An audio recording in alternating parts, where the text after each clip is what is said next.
You are listening to Thrival Nutrition Podcast, episode 11. Thanks for tuning in to the Thrival Nutrition Podcast with Lahana Vigliano, where she teaches you how to take back your health with real food. Lahana is a holistic nutritionist that holds a degree in nutrition science, and she studies sports nutrition through the International Society of Sports Nutrition. Lahana founded Thrival Nutrition to share her expertise through podcasts, webinars, group plans, ebooks, one-on-one coaching, and more. Here is your host, Lahana Vigliano. Another week on the Thrival Nutrition Podcast. I'm so excited for a new episode to come out every week because I get to share with you a message that I feel will impact you in your health and in your life. And this week, I'm excited to talk to you about something that can apply to everyone because we all use skincare, we get our hair done, and I really want to emphasize that what we put in our body is just as important as what we put on our body. So today we're chatting with my friend Josie, and she is an organic hairstylist. And yes, you heard that right. There's such a thing and such a huge career field. She has a specific niche on working with clients using organic and safe products so you can still look beautiful and stay healthy at the same time. So let's go ahead and go learn more with Josie. Hi, Josie. Thank you so much for coming on the Thrival Nutrition Podcast this week. I really love your niche, and being in a very competitive and popular career, I really love your story. So I'm excited for you to share it. So let our listeners know who you are, what you do, and your story about why you decided from conventional to organic hairstyling. Hi, Lahana. Thank you so much for having me here. Well, first of all, my name is Josie Reagans. I'm an organic hairstylist here in Central Florida, where I specialize in non-toxic hair color. I guess what brought me here on this organic journey is a few years back I was having a lot of health issues, dermatitis, just headaches, just lots of stuff. And it got so bad that I honestly thought I had to change careers. Wow. Yeah, it was kind of scary. But so I decided to make a few changes in my eating. I hired a nutritionist, and she, told me that I should really eliminate dairy and then gluten and just like the major allergens that people tend to have. Yeah, so I guess it's really common, but I changed that, and I also changed the stuff that I use on my hair products and like on my skincare because it's all in there as well. And I also changed all the products I was using to clean my house. So everything like from pesticides to things I clean my laundry with, like everything got just changed. So it helped me a lot, but the weird thing was that I was still working around a lot of chemicals and that sort of thing, which made absolutely no sense. Also, I was telling my clients about like all of my changes that I was making with like my eating and like not using those products, but it was kind of like, I felt like a hypocrite kind of still making a living, putting it back on my clients. That's pretty awesome. And I know it's a lot of all the different toxins from in our food to the environment to what we put on our skin. And not a lot of people realize that, at the end of the day, we take in a lot, even though we may think, oh, well, I only use a little bit of shampoo or a little bit of lotion, but it really all adds up at the end of the day. Yeah, definitely. And I guess you do kind of got to live by what you preach because, obviously outside of splurges from like birthday parties and like weddings, we eat pretty dang healthy, and it's because I teach it. And so kind of the same thing, like you love hairstyling, you have to be using it in your salon and what you do for your clients. Did you ever see a kickback, is something that your clients weren't supportive when you made the change to using good organic products? Yeah, it was really, really hard. It was really hard. I'll be completely honest. First of all, I'm a hairstylist. I'm not a chemist, So having to be able to also explain what I'm doing to people that kind of it's pretty new, it was a little tricky. But the biggest thing people asked me was like, does it work just like normal stuff? Because we're in a society where we like certain, we are who we are. Some of us like to put on makeup and we like to do our hair and stuff. So convincing people that it's going to work just the same and tell them that, hey, there's some changes. I think those were kind of like the harder parts. And does it really work the same as a conventional hair product? Let's say if you're coloring your hair. I'll tell you, like part of my journey was trying to find one that does work the same.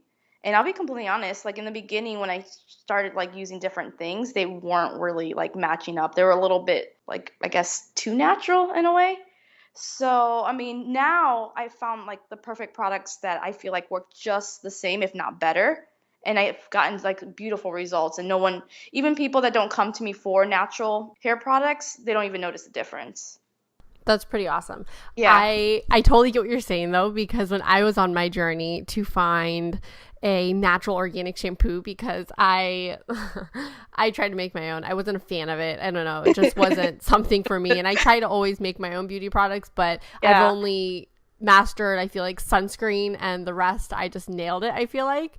Yeah. So when I was on my journey to find one, I definitely went through a ton of different companies, and I would buy a bottle and I'm like, no, this conditioner, I still feel like my hair is not conditioned at all.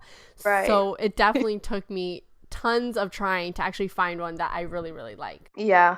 No, it's really hard. And you know what? I'm still, I'm very open-minded when it comes to this. Like my clients tell me about new products and that way I can like pass it over. But it's just like any other shampoo. I mean, let's say like chemicals weren't part of the issue. When we were trying to find a perfect shampoo for our hair, it took us a while. So it's just another element to add to it. But there's definitely a lot of options now, especially now compared to before. Oh yeah, it's definitely getting more out in the open on, I don't know, the natural organic beauty products. So what are some top chemicals that are in hair and beauty products that can be dangerous for our health, and why are they dangerous? Gosh, there's actually so many of them, but I think I tell people the biggest rule you want to follow is to avoid as many synthetic ingredients as possible. The biggest ones I would say is probably sulfates, parabens, mineral oil, synthetic fragrances, basically anything that's not natural. I guess also too, a lot of times people don't even think about is their hair color because they either, they buy it in a box and they think they just put it once a month and it doesn't matter, their hairstylist puts it on, but in your hair color, you want to avoid ammonia. There's PPD, and there's a major ingredient called resorcinol, and there's just so many of them. Oh, there's thousands and thousands. And I actually just finished a recording for one of my nutrition plans, and one of them is I cover beauty products. And I just remember researching and going through all these synthetic chemicals and all this crap that we put in our products. And almost all of them are endocrine disruptors. Yep. And because they're endocrine disruptors, that means our hormones can get unbalanced and mess up. And when those are not in balance, your whole body's out of whack. Yeah, definitely. I also want to make mention too that, whenever we have like food allergies or sensitivities, like, we usually don't hesitate to go to a restaurant and tell them, tell the server, like, hey, what's in your food? And that sort of thing. But a lot of people are really scared of asking their hairstylist what products they're using, what's in it, and that sort of thing. But, after all, it is your health. So don't be nervous to like talk to your professional person to be like, hey, listen, there's these certain ingredients I'm trying to avoid. What are you using? And can you help me with this? Yeah, because you don't want to come off rude. Yeah, it's a little awkward. And you also don't want to come off like a know-it-all either. You know what I mean? But, you don't want to be like, hey, there's a list. But it's, I think it's fine. And also, too, I mean, if anything else, it's kind of good for the hairstylist herself or himself to know that there's, certain ingredients they should be avoiding as well. Yeah, because there's a lot. I'm sure they don't teach like organic and natural hairstyling in not beauty even close. school. No, not at all. It's so new. And I don't want to, I'm the same way. I don't want to be like, oh, I know it all. But it's just like, sometimes I know too much and I really do want to know. And I don't want to come off as like, you have crap products and I know it all. They're not good. Like, I don't ever come off that way. But it's just like trying to like educate them gently and then asking them, what is in. And then if they don't know, then obviously there's a problem. But I always tell people to read ingredients on your beauty products just like you do food.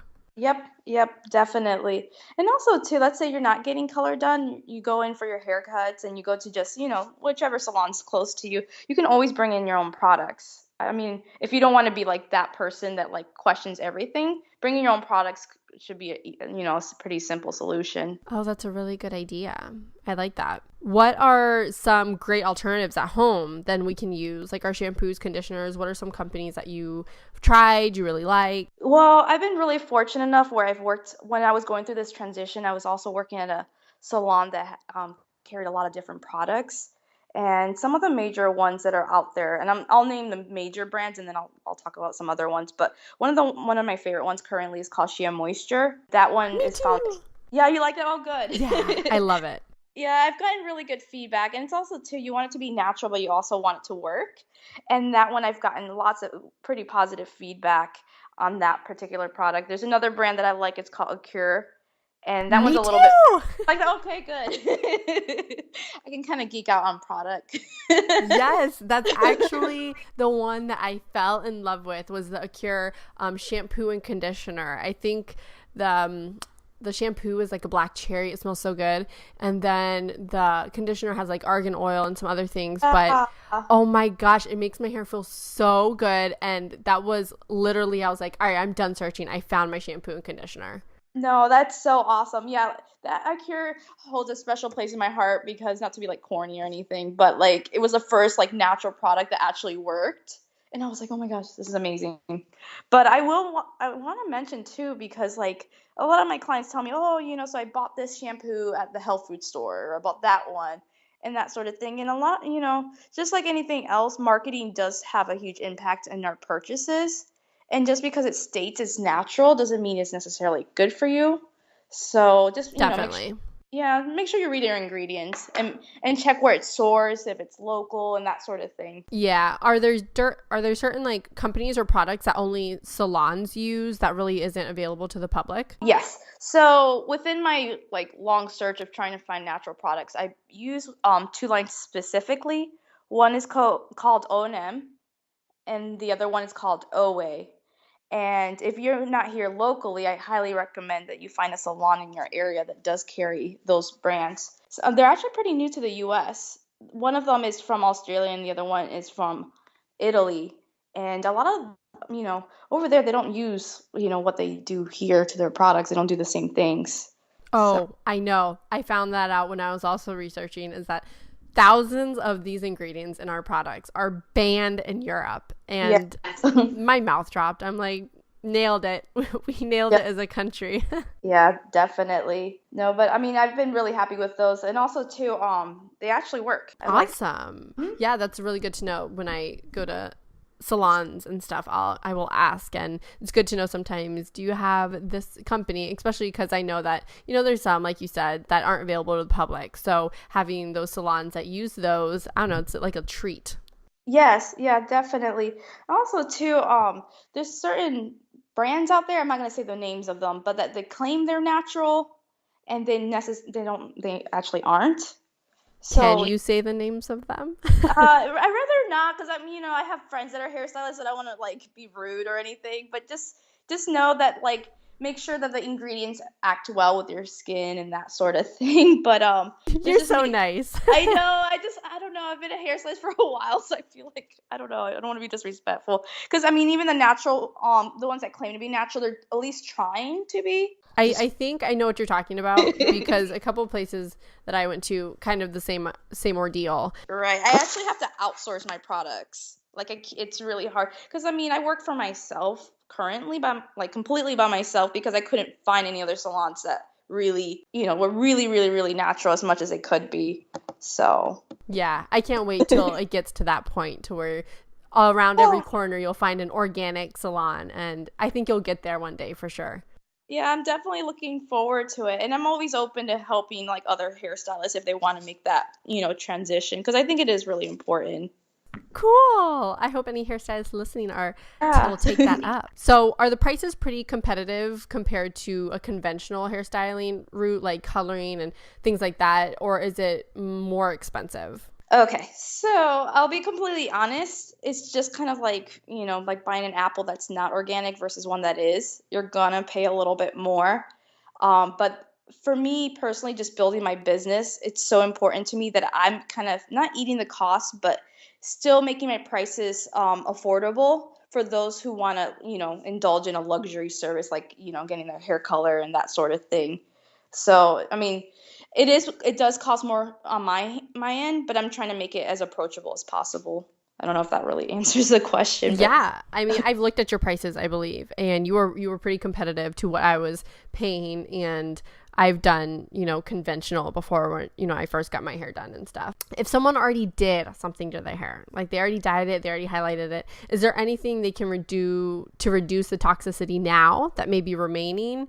Or is it just next time they choose to get their hair done, they find someone that focuses on the organic products? So honestly, the best thing to do is pretty much to find another hairstylist that doesn't use any toxic chemicals. I mean, there's just natural ways, I guess, to reduce toxicity, just eating good food and even doing Epsom salt baths. That really helps with any toxins and heavy metals that you may get. But I'm sure those help too. But I was just wondering, if there's anything specific that you could do. If you got your hair colored a month ago, just the conventional way, would there still be toxins, you think, lingering? Or is it really just the first couple of days you get it done? Or I don't know, I guess how does that work? Okay, so your hair itself will be fine because, your hair is an extension of your skin. It's not necessarily attached per se. So your hair itself will be fine. There's certain things that could linger in it that could maybe be sensitive around your skin and that sort of thing. But honestly, the biggest thing to do, and I tell this to my clients even as a hairstylist, is honestly to focus on what foods you're eating. And that'll do the most detox more than anything else. And then moving forward, just make sure you're not adding more toxins into your body. Yeah, absolutely. I see people all the time detox, which is really, great. That's great. But then they will just go back to what they were eating or what they were putting on their skin. And I'm like, didn't you just detox? You're supposed to keep it off. Yeah, no, definitely. And honestly, when I hired my nutritionist to help me detox all the stuff that was inside, I noticed once, we went through the awkwardness. Once all of that went through, my skin started looking a lot better, and even my hair started growing faster and got thicker and shinier. So it's all definitely connected. Oh yeah, I can feel that when I did my my transition into the nutrition alternative health world. My nails got so much stronger, and the same thing, skin much more clear, and I feel like my hair got stronger too. So you can definitely feel it from the outside. So let our listeners know where they can find you. If you have a website or social media, especially if there's any hairstylists that may be listening, if they want to reach out to you, your email. And if our listeners are local, where do you practice? What are your hours? How can they get a hold of you if they are looking to get their hair done? Sure, I'd love to. Okay, so my website is josiesorganichairstudio.com. And my first name is spelled Josie. And it's the same name for my Facebook and also my Instagram. And you can find all that information on my website, including my hours, where I'm located, and that sort of thing. But I'm actually located inside a studio that's called New Naturals, where they also sell lots of natural beauty products, including hair products and that sort of thing. So if you're trying to find a one-stop shop, that's definitely a good route. And then I'm open there. They're Tuesday through Saturday, 10 to 6. Awesome. I know. I always tell everyone I work with, my clients, I'm like, I recommend just doing a trip out to Longwood. Yeah. Even if they're not local, I'm like, this place has, I love New Natural, amazing beauty products. It's so easy to find whatever you're looking for. And I love that Natalie, who's the owner, helps supports, stay-at-home moms that make their own homemade products. And I just really love that. Yeah, definitely. That's actually how I found it. I've been using homemade products for a while, and I definitely love supporting local. So it was really neat to be able to kind of work in a place that I really, really enjoy being there. Yeah, and it smells good. And she has a little chalkboard for kids if you have kids. And so I can actually shop in peace, and my daughter will just go and write on the chalkboard and be so into it, and then she'll forget that we're even shopping because she's usually such a crazy girl when we shop. Thank you so much for coming on this week. I had fun talking to you about hair and beauty. No, thank you so much for having me. I enjoyed talking to you as well. Awesome. Thanks so much for coming on. Josie is so awesome, and I just love her passion for using beauty products and still having safe products for our clients so they can still be beautiful and do things to their hair. So I will link all of her social media and her website and her email into the show notes. And please, if you are local anywhere in Orlando and maybe even a little bit further, maybe just a little bit, you could go check her out, and it's worth it. Like she said, the place she works at, it's at New Natural Beauty in Longwood, and I've talked about it to a lot of my friends and family, and it is definitely the one-stop shop if you're looking for natural laundry detergent, makeup, essential oils, facial beauty stuff. It's an amazing place. I really, really recommend it. So I actually wanted to dig into a little bit of specific ingredients that may be bad, because like I said, you really want to focus on reading the ingredients of beauty products just like you do food. So one of the most popular, I'm just going to hit on a few chemicals and ingredients in these beauty products are one of them's paraben. And this is actually used to preserve. And so studies found parabens in breast cancer tumors. And that just blew my mind. And they're actually known endocrine disruptors, which means they disrupt your hormones. And about 75 to 90% of the products have this. And that is so sad to think that so many of the beauty products that we use have this in it. Another one would be phthalates.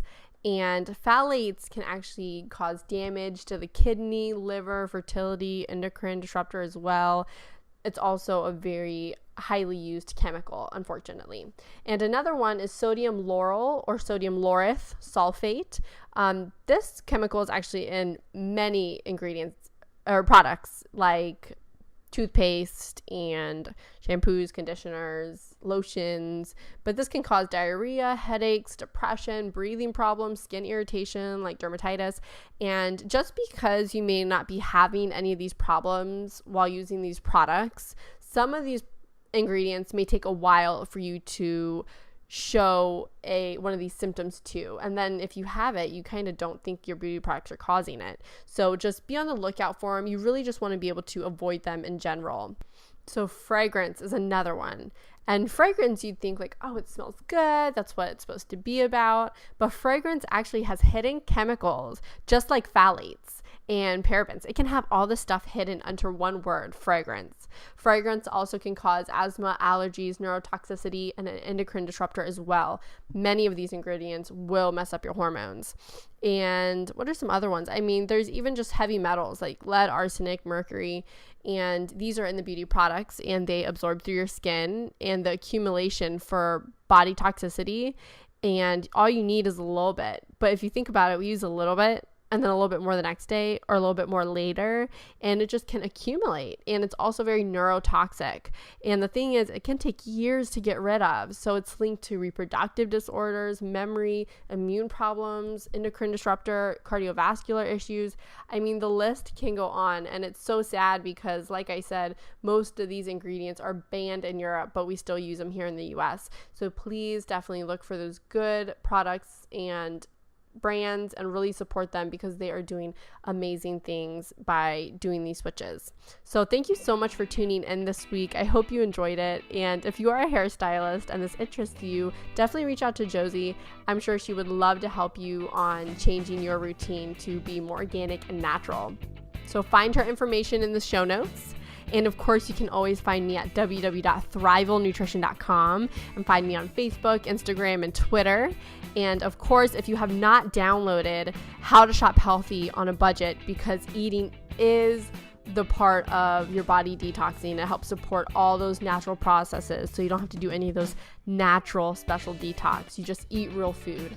And you can find this ebook at www.thrivalnutrition.com/shop healthy ebook. So go ahead and grab that and get started on your journey to just living a healthy lifestyle. Thank you so much for tuning in. I'll see you next week.